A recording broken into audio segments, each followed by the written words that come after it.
Second. So welcome everyone. Hope you've all had a really good week so far. We're diving into protein today, talking specifically about how to build a high protein day easily. I wanted to go through this with you guys because whether you've been here for a very short amount of time or if you've been here for a while, it's always good to either brush up on this knowledge or if you haven't been here for long, it's good to have a bit of a crash course in this. Talk about why having a lot of protein is important for what your goal is at the moment, how to do it really easily and repeatable, and to make it repeatable, sorry, so that it's really simple for you. So we're going to dive straight into this today. So first things first, I wanted to clarify why protein actually matters so much, why we bang on about it so much, why pretty much most coaches bang on about it so much. It matters specifically whether your goal is fat loss, maintaining, or building muscle. Whatever the goal is, it really matters a lot if you're someone that's active. And it is one of the most powerful tools specifically for fat loss. Not all of you guys are in a fat loss phase at the moment, but majority of you guys, probably about 95% of you guys are here to lose weight at the moment. Some of you are doing things slightly different. Some of you guys might have already lost the weight and now you're maintenance. Most of you guys, though, at the moment are trying to lose weight. So the reason why specifically it's so effective for fat loss is because protein is the building block that helps you to stay as full as possible for as long as possible. One thing I think people could do better at explaining online is that just because you're eating high protein, it doesn't magically mean that your hunger is going to be fixed when you're trying to lose weight. At the end of the day, you are in an energy deficit, you are in a calorie deficit. So you are going to feel hungry at points, and it's normal to feel hungry at points. But protein is really good to make sure that you are not thinking about food all the time, that you're not starving hungry all the time, and you're not having really, really intense cravings. That's why it's so important. Unfortunately, it's not going to magically cure hunger.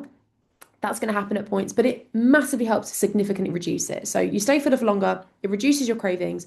It also helps you to preserve muscle mass, which is really important. When you're trying to lose weight, it helps you to preserve muscle. When you're trying to build muscle, obviously, it massively helps you to build muscle. If we are dieting and not really taking protein into account, it's going to be likely that you might lose muscle mass as well as losing fat. So eating a lot of protein is going to make sure that you hopefully maintain as much muscle mass as possible and you mainly lose fat. Also, all of you guys here are strength training, so you can do all the strength training in the world. If you're not eating a decent amount of protein, it's going to be hard for you to see results. It's going to be hard for you to not only physically see the results that you want to see in your appearance, but also it's going to be hard for you to keep performing well in the gym and to get stronger as well. It also improves your body composition. So, like I said, it not only helps you to burn fat, also helps you to build lean muscle. When we say that we want to like go for that toned look, for example, or for the guys here, if the guys are like, I want to look like I'm pretty shredded, like I'm pretty lean and I've got muscle mass there, that comes from not only losing fat, but building muscle. And that's the same whether you're male or female. So if you get protein right, everything else becomes much, much easier. And that's the main point of this call today. So the one thing I do want to talk about before we dive into talking about protein specifically is protein is very powerful, but it's not everything. Protein is really important for fat loss specifically. It's really important for building muscle, but it's not the only thing that matters. Sometimes what can happen is we think, oh, okay, well, I just need to focus on protein, protein, protein, protein. It means that the other parts of our diet can get a little bit neglected. And this is just to say that you don't have to do any of this perfectly, but you still need to have enough calories overall. Just because you're hitting a protein goal doesn't mean everything else can go out the window. You still need to eat carbs for energy. You still need to eat carbs for your brain function. You still need to eat fats for your hormones and also to make sure that all the vitamins that you're eating, hopefully from fruit and veg, actually gets absorbed. If we're not eating a sufficient amount of fat, if we are eating loads of fruit and veg, it's very hard for our body to actually digest that and to process that and to use it. And also, we need to make sure that we're just eating a lot of fiber for digestion and fullness. Fiber's becoming a bit more of a thing that's talked about online, I think, which is a really good thing. Talking about things like fiber, gut health, digestion, gut microbiome, biodiversity, all of that stuff is really important. But just to say that yes, protein is incredibly important, particularly when you're trying to lose weight, but it's not the only thing you should care about as well. It's just some food for thought as we go through this talk. Today, we are obviously talking about protein and focusing on that, but don't forget that these things are also really important and things you kind of want to be thinking about as well. But now, this call, we're just talking about protein. So, the reason why I think, and what I've observed over the years of why people struggle at first to hit a protein goal, common problems are meals are very carb heavy. We're not really consciously thinking about adding protein to meals. So, meals are often very carb heavy. Skipping meals very often causes overeating later. And if you are skipping meals, if you're someone that doesn't really eat breakfast, for example, it's going to be more challenging for you to hit your protein goal for sure. Relying on snacks instead of meals. Again, if we don't have much structure to our meals, if we're eating at random different times all over the day, we're not really doing much meal prepping. We don't really have structure to our day. Again, very, very difficult to hit a protein target if your protein target is going to be 100 grams plus a day. Not knowing what protein foods to choose as well. I feel like quite often people go like, eat more protein, but then you're kind of like, yeah, but like, what things do I eat? What things do I actually include? Very much understand that. We're going to talk about that today, and I'm going to give you specific examples to hopefully fix that. But oftentimes it's what do I actually include? And also for a lot of you guys, it's going to be a new way of eating as well. You might not have been someone that's consciously thought about adding protein to meals before. If that's the case, that's totally fine. I used to be the exact same. I used to always just cook my meals and never really used to think, oh, where's the protein in this? What's my protein choice first? It's a new way of eating and it can take a bit of adjusting. But usually, what I find is that it's kind of a nutrition structure issue. I usually find that if someone's like, oh God, I find it impossible to hit my protein and don't know where to start, it's a bit of a lack of education for knowing what to include. It's not having three regular meals a day with a couple of snacks in there, skipping meals, and just not having that correct structure added on with a bit of meal prepping. That's often the thing that I think people kind of struggle with at the start, and often the things that are missing. And these are things that we're going to talk about today.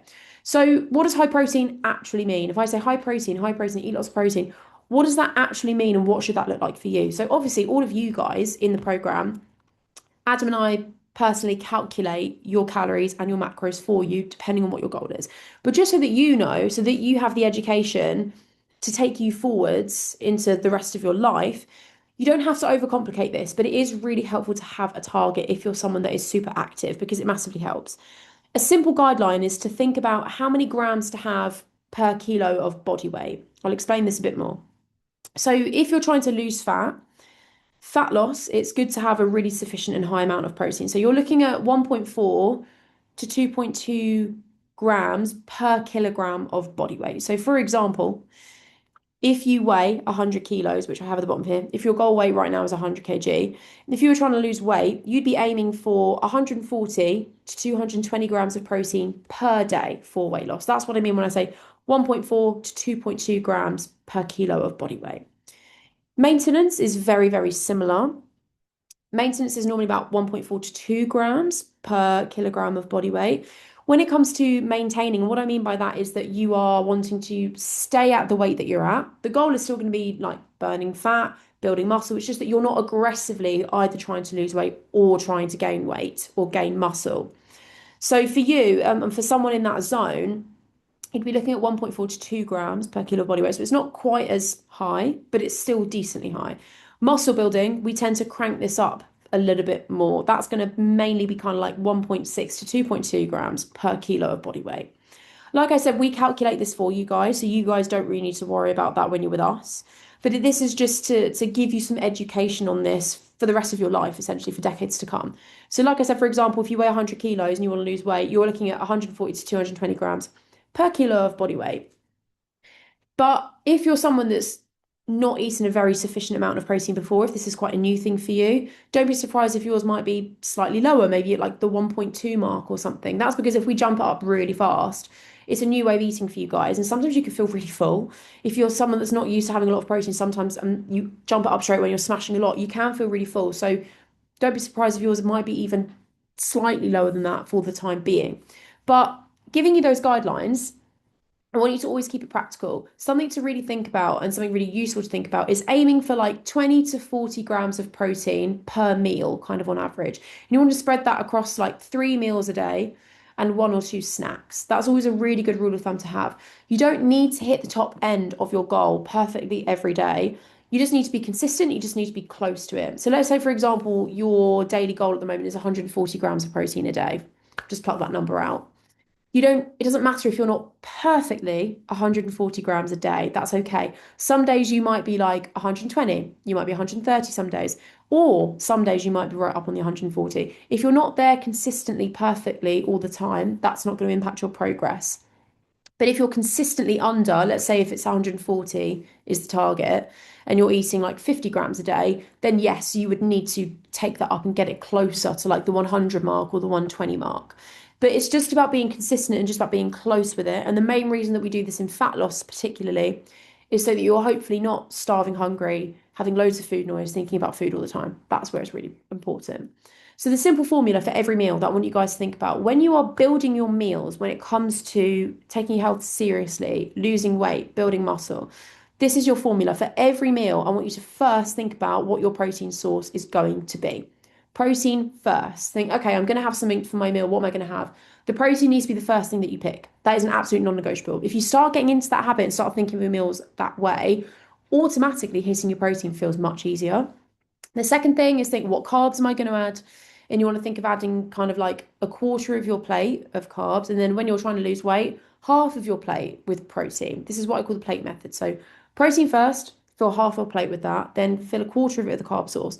Then you want to kind of fill another quarter of your plate with a fat source. That might be something like avocado or nuts or seeds or nut butter or something. But oils that you cook things in, whether it's seed oils, olive oils, that also counts as your fat. And that's just something to bear in mind. So that would take up another little bit of your plate. And then finally, add fruit, add veg on top for volume and for fiber and for high volume eating. The high volume eating, if you're not familiar with that, is I'll do that on another call, definitely. But that just basically means adding lots of fiber, lots of fruit and veg to your plate so you feel like you're eating bigger portions, particularly when you're trying to lose weight. If you build meals this way and have this really simple four-step structure, protein becomes much easier and it tends to take care of itself. And you'll always know for a fact that you're getting some protein in that meal that you're having. I want to give you some specific examples of protein sources now as well. So if you guys are watching this, you can jot these down or take a photo of them, whatever you think might be really helpful for you. But I've structured it with some animal protein sources and some plant protein sources. I'm vegan. I feel like I've mentioned that to you guys before. So, obviously you guys don't have to be vegan to be here. Absolutely not. But it's a good idea to think of if you're someone that eats animal sources. It's a good idea to think of mixing in some plant sources as well because it makes it easier to hit protein goal. And also, most plant protein sources are packed with fiber anyway, so it's a good thing to think about pairing them together. So, animal sources on the side, chicken breast or chicken thigh, turkey mince, lean beef mince or steak, lean steak, eggs and egg whites, Greek yogurt, cottage cheese, milk, cheese, protein powders, whey protein powder, fish, particularly salmon, cod, tuna, white fish, especially, is really helpful if you're trying to lose weight, prawns as well. Obviously, there are others. These are just the kind of big animal sources you can think about. Plant protein for all my fellow veggies and vegans. Seitan, texture vegetable protein, tempeh, tofu, lentils, chickpeas, any kind of beans, whether that's black beans, kidney beans, butter beans, cannellini beans, edamame, quinoa, plant-based protein powders, high protein vegan yogurts, which you can get now. There's a brand called Noosh that are really good that I found recently, by the way, for any vegans. There are meat alternatives as well. I've put on here check protein content. Sometimes when it comes to like vegan meat alternatives, it says high protein on there, but when you turn the back of the packet over, it's actually not as high as you think. So it's always worth checking the packet. Vegan sausages, for example, there's quite a few where they say like, oh, good source of protein. It's like 3 grams of protein per sausage, and they're like over 100 calories. So just bear in mind with the meat alternatives, sometimes they say they're high protein. They're not always, but there are some really decent and some really good ones out there.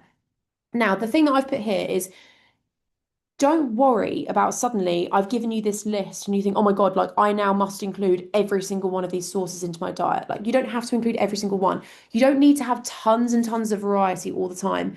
What you just need to think about is having a few go-to picks for you from this list. Things that you like eating, that you think taste good, that you can cook easily, that you can kind of keep on repeat. So it's good to think of just picking a few things from this list. Me, for example, I eat a ton of beans. I eat lots of beans because I'm vegan. I eat loads of lentils and I eat loads of seitan and loads of tempeh. They seem to be sort of my go-tos. I really enjoy them. They taste good. I put different seasonings on them to give them variety. I seem to rotate through these few. I always have a protein shake every day with plant protein.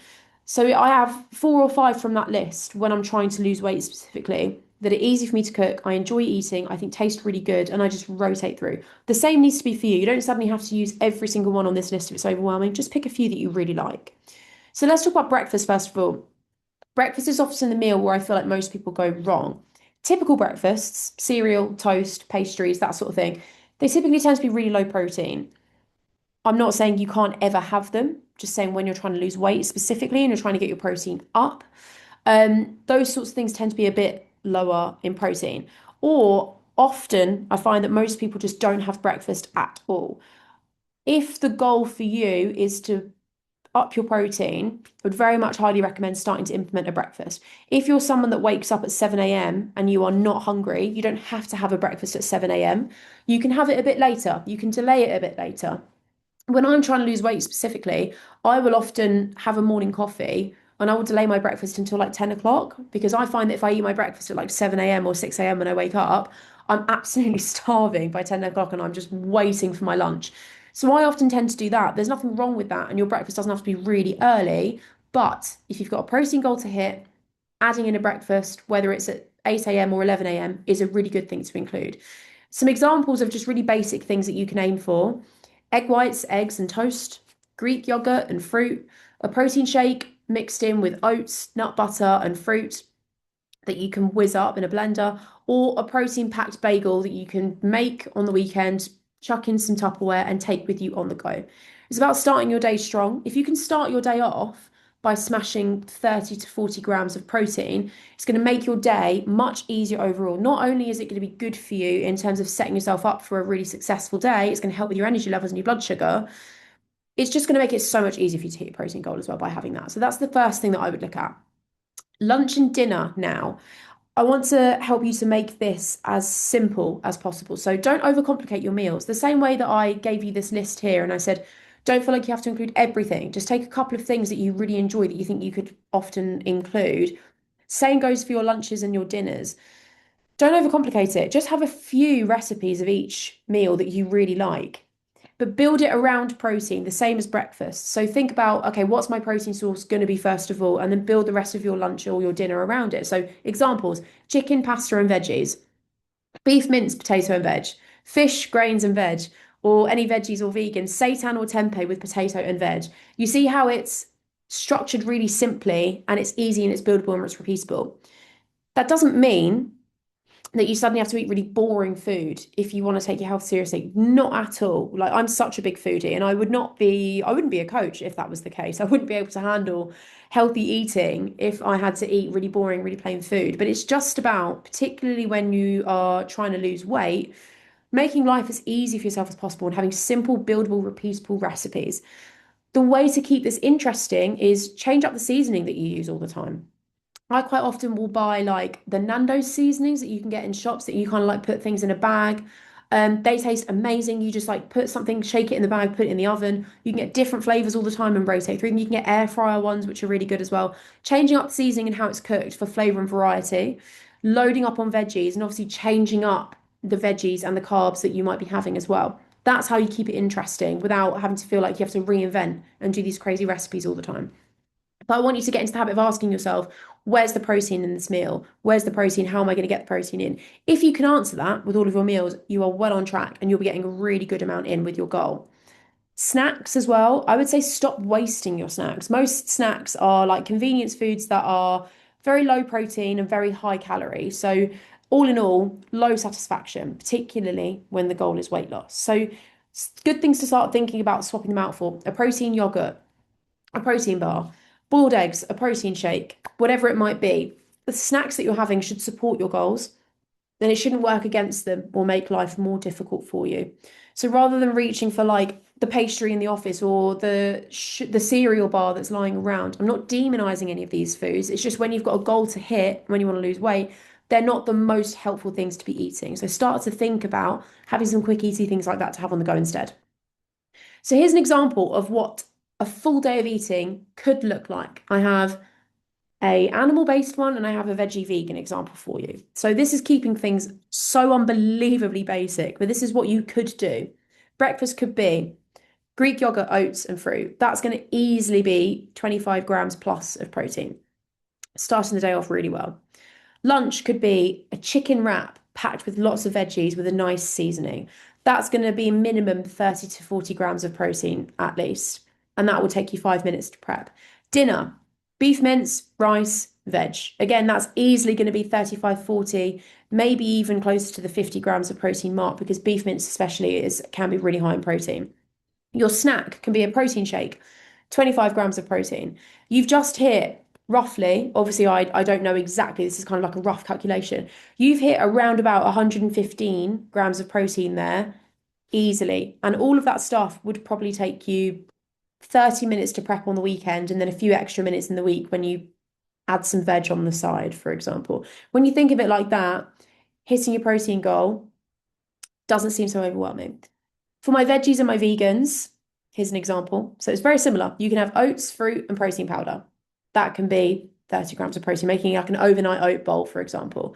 Lunch can be a tofu stir fry with rice. That could very easily be 30 grams plus of protein. Dinner, seitan. Seitan is so unbelievably high in protein, by the way. Seitan, potatoes, and veg. Easy, basic. This is a meal that I very often have when I'm trying to lose weight. That will be 40 grams of protein plus. Snack, protein shake, and then snack two can be some edamame. That's going to be about 25 grams of protein. That's roughly about 125 grams of protein. So, regardless of what your eating preferences are, regardless of your diet, you have the potential to very easily get over 100 grams of protein per day. And these are recipes that are just like so basic, can be thrown together in 5 or 10 minutes and won't take very much time for you to prep at all. And this is what I really want to get across to you guys. Just because you're taking your health and fitness seriously doesn't mean that you now are spending hours and hours in the kitchen prepping. It also doesn't mean that you're eating really boring, bland food and just eating chicken, broccoli, and rice forever. There is potential for you to really enjoy your eating, but to also for it to be super quick, super basic. Keep it repetitive. This is a really big piece of advice that I want to give you guys, particularly when it comes to fat loss. You do not need new meals every day. I put a Instagram reel about this up on my page this week about how Adam and I on a Sunday will make very similar meals for lunches, and we literally have a slow cooker. We chuck everything in a slow cooker. We pack it with protein. It takes us 5 minutes to prep once we've done the weekly shop, and we just leave it in a slow cooker and we just leave it to simmer for a few hours. And we'll prep either like a really nice high protein curry to have for lunch or a bolognese, something like that. We can just leave. We do that pretty much every week and keep it really simple and really repetitive as long as we're enjoying what we're eating. So you do not need new meals every day and you do not need to constantly reinvent the wheel. In fact, repetition with meals makes it easier to track your food. Repetition means less thinking, less decision fatigue when you're busy. Repetition means better consistency, better adherence to your goals as well. My advice would be to have 3 high protein breakfasts, 3 high protein lunches, 3 high protein dinners that are go-to meals that you can rotate through. And I would just keep repeating those throughout the weeks. If I suddenly had one recipe that I was miserable eating, I was so sick of eating overnight oats, for example, I'm so bored of eating these, I'm not enjoying them, I'm not looking forward to what I'm eating, I would then just chuck that recipe out, get another recipe into my rotation of 3. That's the philosophy that I would encourage you guys to take. Once you've done that, you can save those recipes into your MyFitnessPal for easier tracking. So the next time you want to eat it, it's already pre-saved as a recipe. You've just got to weigh your ingredients out and then just chuck it into MyFitnessPal after, and it will take you 30 seconds to track it. It doesn't mean that your food is boring or lacking diversity. Talking about things like fiber and gut microbiome and gut health is definitely a call for another time, which we can do. But just because you are trying to lose weight, it doesn't mean that your food now has to be dull or lacking in biodiversity. You can still rotate through. You can still mix up the veggies that you're using every single week. You can then swap out a protein and put another protein in. You can swap out a carb and put another carb in, for example. It doesn't mean that you're lacking diversity. It just means that when you're in this phase, this temporary phase of tracking and losing weight, it makes things so incredibly easy for you. When life gets busy, this is where most people fall off.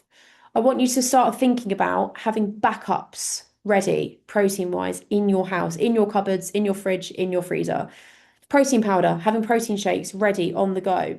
Even grabbing things like a Huel on the go. I wouldn't say, like, oh, just drink Huel every single day and you'll be fine. But things like that are really good and really convenient to have on the go from time to time when you need to. And I see no issue with that. So have some of those things available and on you when you need them. High protein ready meals. You know what? Aldi do loads of high protein microwave meals. And I know it's like, oh, microwave meals are so bad for you.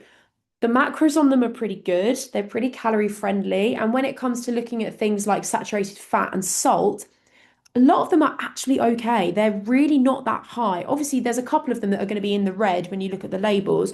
Lots of them are actually kind of in the amber or in the green, which you'd be really surprised about. So they're actually, when you're busy, they can be pretty solid choices. Simple throw together meals, stuff in your freezer that if you're having a really crazy week where everything's up in the air.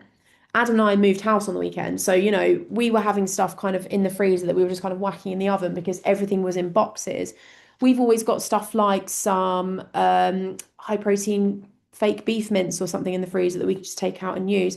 We've always got like potato or we've got peas or frozen veggies or something in the freezer as well. Stuff that we can just take out and use in those moments where we're super busy and we don't have a lot of time. Start to get in the habit of just having some backups like that. Or if it's a microwave meal that you've bought that tends to be pretty macro friendly, you can also have that on the go as well. Something quick is always better than nothing. And it's really good to think about having some backups for those really busy times so that you don't feel like you're totally unraveling your progress and coming away from it completely. The last thing I want to say here is just ditch the perfectionism as well. Like I said at the start, you don't have to get the perfect protein goal every single day. If you're getting close to it pretty consistently, you're going to be in a really, really great place. You don't need perfect macros, you don't need perfect meals, and you don't need 100% accuracy all the time as well. What you do need is enough protein, so to be close to your goal most of the time. You need consistency with that, and you just need structure with your meals, even if life is really chaotic, having that backup so you can still create some structure if you need to. That's what you need rather than perfectly hitting your protein goal or perfectly hitting your macros every single week to have success. So, your simple protein plan, this is what I want you to start thinking about. If there is one, if you're kind of going through this list here and you're like, yeah, I feel like I can do this is fine, then you're fine. But start at the top if you need to. So start thinking about consciously adding protein to every single meal. If you're not doing that right now, that's where you start. Then the next thing from there, fix your breakfast first of all. If you're someone that's currently not having breakfast or you're skipping it and only having a couple of meals a day, start by implementing a breakfast. Like I said, it can be delayed, like mine normally is, but start to implement a breakfast and hitting your protein will be much, much easier. From there, I want you to have 3 to 5 go-to meals that you really enjoy, or 3 breakfasts, 3 lunches, 3 dinners that you absolutely love, that are high protein, that you enjoy eating, and that are quick to cook. When one gets boring, chuck one out and add another one in. But that's the thing that you need to do after that. The next thing, upgrade your snacks. Try not to just grab the cereal bar or something. Try and have some things on you that are a little bit higher protein that are going to benefit you. And the final thing is just keep it simple and keep it repeatable. There's absolutely no need for overwhelm. There's absolutely no need for you to overhaul your entire diet and nutrition overnight. Absolutely not. There's no need for you to trawl through Instagram looking for all the latest viral recipes that use 50 different ingredients, some of them you've never heard of, where you use every utensil and every pot in your kitchen. You don't need to do that either. You've just got to keep it really simple and really repeatable, and that is it. And I promise you, it can be that simple. That is everything for this week, guys.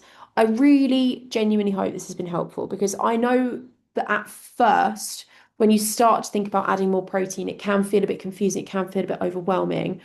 You guys have got this call that will be on my YouTube forever and ever. So if you're new to this and you've watched this, that's fantastic. Give all this stuff a go, but come back to this call. Like go back onto my YouTube, go back and watch this again to brush up on your knowledge. Go back again and like make some notes if you need to. Over time, if you stick to this philosophy, it gets much, much easier for you to hit your protein. This process becomes much easier, it becomes much more enjoyable. So I want you guys to really take note of this call this week. If you have any further questions about that, if you are really struggling with hitting your protein and you'd like some tips, just drop me a message and ask me. But it's been good to see so many of you guys on this call, and I hope this has been super helpful. And I will catch you guys next week on the next one. And for those of you listening on YouTube as well, you can absolutely drop me a message if you need some further help. It's been really good to see all of you guys.